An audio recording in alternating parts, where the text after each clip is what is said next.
La démocratie qu'on nous a imposée était une vaste escroquerie. Que la véritable raison de la fin de l'esclavage, on s'est arrangé à mettre à la tête de nos États ceux qui disaient que l'indépendance n'était pas une nécessité. L'intervention qu'on va suivre de M. Gilles Domtier à la télé de Mansa suscite de l'intérêt pour tout Africain désireux de voir son pays, son continent se développer. Parce que cette intervention sur la démocratie soulève des questions très importantes au vu de l'image que les Occidentaux veulent nous vendre de la démocratie. Et d'ailleurs, il y a une vidéo sur les illusions de la démocratie qu'on a faite qui va apparaître sur le i. C'est une vidéo intéressante. Je vous invite à aller regarder ce qu'il y a dedans. Veuillez suivre cette vidéo jusqu'à la fin et j'en suis convaincu que vous allez apprendre quelque chose de plus pour vous, pour vos enfants et pour votre famille. L'heure est au coup d'État, c'est la mode. Les militaires sont devenus des véritables stars.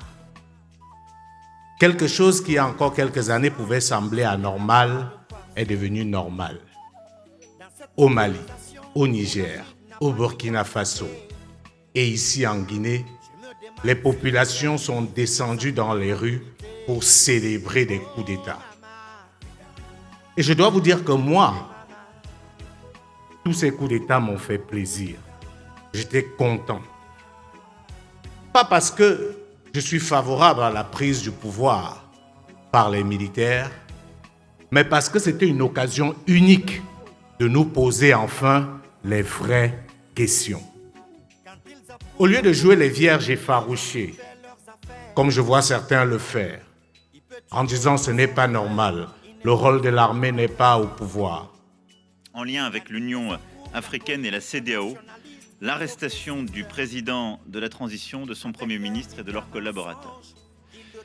Ce qui a été conduit par, à nouveau, les militaires putschistes est un coup d'État dans le coup d'État inacceptable qui appelle notre condamnation immédiate et aussi le fait que nous sommes prêts, dans les prochaines heures, si la situation n'était pas clarifiée, à prendre des sanctions ciblées sur les protagonistes. Nous devons nous poser la question, qu'avons-nous fait pour que l'armée devienne la solution et non le problème? Rappelez-vous qu'avant, quand il y avait un coup d'État, rarement ça faisait l'unanimité. Aujourd'hui, les coups d'État se font comme une lettre à la poste, sans effusion de sang. En réalité, les élections tuent plus que les coups d'État. Les révisions constitutionnelles pour les troisièmes mandats tuent plus que les coups d'État militaires. Regardez le dernier coup d'État au Gabon. On n'a même pas giflé quelqu'un. C'est quand même curieux qu'on en arrive là. Tout ceci pour dire quoi, madame, monsieur? La démocratie qu'on nous a imposée était une vaste escroquerie. Et c'est ce que ces coups d'État nous enseignent aujourd'hui. Et pour bien comprendre pourquoi c'était une escroquerie, je vous invite à faire un recours à l'histoire. Parce que malheureusement, depuis au moins l'esclavage, nous nous sommes toujours fait avoir. L'esclavage ne s'est pas arrêté parce que les esclavagistes subitement ont retrouvé une once d'humanité et ont pensé qu'il n'était plus bon de traiter les êtres humains comme des animaux. S'il faut reconnaître que des gens se sont battus pour que l'esclavage s'arrête, il ne faut jamais oublier que la véritable raison de la fin de l'esclavage, c'est la révolution industrielle. Ayant créé des machines, on n'avait plus besoin d'hommes dans les champs parce que les machines pouvaient faire 10, 20, 1000 fois ce que les hommes faisaient. Sauf qu'une fois les machines arrivées, contrairement aux esclaves, les machines ne marchent pas au fouet. Les machines marchent aux matières premières. Et où est-ce qu'on trouve les matières premières? Comme par hasard, en Afrique. C'est comme ça qu'on est passé de l'esclavage à la colonisation. Parce qu'on n'avait plus besoin des hommes, mais on avait besoin de nos terres. et on est venu nous coloniser pour récupérer justement ce que nous avons dans notre sous-sol. Et après, on a parlé de la décolonisation, une autre vaste escroquerie. Parce qu'après la Deuxième Guerre mondiale, les puissances qui n'avaient pas leur part d'Afrique ont estimé que les choses ne pouvaient plus continuer ainsi. Il fallait alors repenser le monde. Une fois de plus, nous nous sommes fait avoir. On a fait semblant de décoloniser. On nous a obligés à signer des accords léonins et on nous a donné des titres et des drapeaux et des hymnes. Nous faisons croire que nous étions aussi devenus des États. Que non, c'était encore un mensonge. Tous ceux qui se sont battus pour la véritable indépendance de l'Afrique, ou presque, ont tout simplement été assassinés. On s'est arrangé à mettre à la tête de nos États ceux qui disaient que l'indépendance n'était pas une nécessité, que nous n'étions pas prêts à nous diriger nous-mêmes. Vous vous rappelez des scènes de nos frères qui pleuraient au départ du colon en disant « Nous sommes perdus, qu'allons-nous faire ?» C'est à ceux-là qu'on a remis le pouvoir. Sauf que le monde a évolué. La guerre froide a progressé, le monde s'est divisé. Certains chefs africains qu'ils avaient imposés à la tête de nos États, puisqu'ils n'étaient plus préoccupés par la perte du pouvoir, ont eu du zèle, ont commencé à regarder ailleurs. Et ceux qui n'avaient pas leur part d'Afrique ont dit « Voici une occasion en or. Il faut arrêter avec les partis uniques parce que ça ne permet pas que nous puissions entrer dans le jeu. » La chute du mur de Berlin est venue terminer le communisme. L'idéologie capitaliste a triomphé avec son corollaire qu'on appelle affectueusement la démocratie libérale. Et comme Alain le disait tout à l'heure, François Mitterrand a réuni les dirigeants africains à La Baule pour dire les choses ont changé.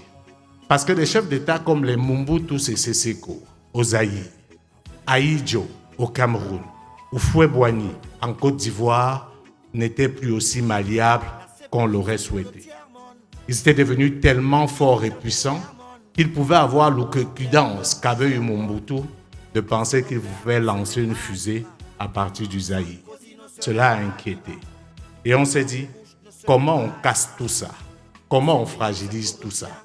Et on est arrivé à ce nouveau modèle qu'on appelle aujourd'hui pompeusement la démocratie.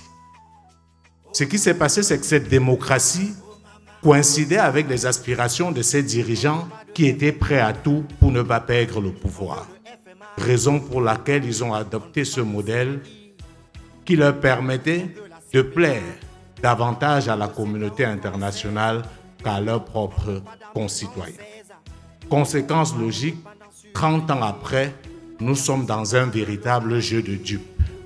Nous organisons chaque 5 ou 7 ans des élections. On sait très bien que très souvent, celui qui est proclamé vainqueur n'a pas gagné, mais on s'en accommode. Je viens d'un pays qui s'appelle le Cameroun, où en 2018, on a organisé une élection présidentielle. Devant le monde entier, tout le monde a été unanime que le principal vainqueur de l'élection, c'était la fraude. PV non signé, des militants de l'opposition tabassés, embastillés.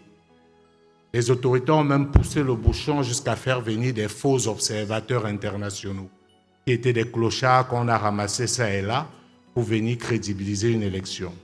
Malgré cela, le président a quand même été réélu selon le Conseil constitutionnel du Cameroun. Avec ce tableau-là, madame, monsieur, comment pouvons-nous être surpris que les militaires deviennent des stars dans la plupart de nos pays? L'autre conséquence de ce modèle de démocratie occidentale africanisée, c'est que cela a créé des dirigeants totalement illégitimes.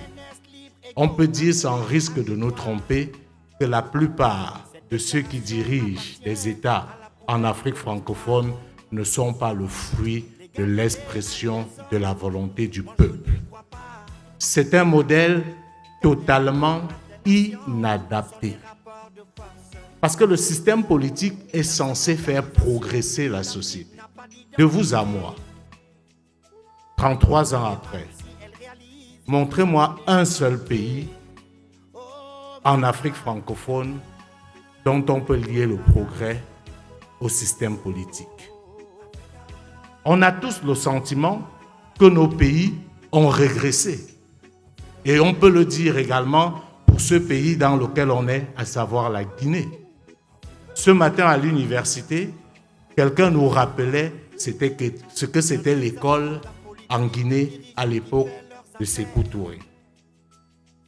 Tout ceci, madame, monsieur, pour dire, ce modèle n'est pas le nôtre. Nous n'allons plus passer le temps à nous définir par rapport aux aspirations des autres. Il n'existe pas un modèle de gestion de la cité universelle. Pourquoi l'Afrique va être le seul continent à qui on va imposer un modèle? Même en Europe ou en Occident, la démocratie ne se fait pas de la même manière. La démocratie britannique n'est pas la même que la démocratie française. La démocratie allemande n'est pas la même que la démocratie belge. On vous dira, certains pays ne sont pas démocratiques. Et alors? Vous pensez sincèrement que si le Qatar avait choisi le même mode de mimétisme que nous, il serait à ce niveau de progrès aujourd'hui? Vous croyez sincèrement que la Chine serait la première puissance commerciale du monde aujourd'hui si elle avait accepté de se faire imposer son modèle de gouvernance? Nous, en Mansa, nous croyons que non. Nous sommes convaincus que le salut de l'Afrique passe par la réforme de notre gouvernance et de nos institutions. Ce modèle de démocratie importée a conduit à quelque chose d'atroce, notre dénégation. Nous ne savons plus qui nous sommes et nous avons choisi de marginaliser ce qui faisait d'antan notre force, à savoir nos légitimités traditionnelles. Merci d'avoir suivi cette vidéo jusqu'à présent. Cette vidéo sert en réalité de tremplin pour une multitude de vidéos que je peux intituler comme suite « Déconstruisons la démocratie pour une gouvernance africaine ». Et n'oubliez pas de vous abonner si vous aimez notre travail.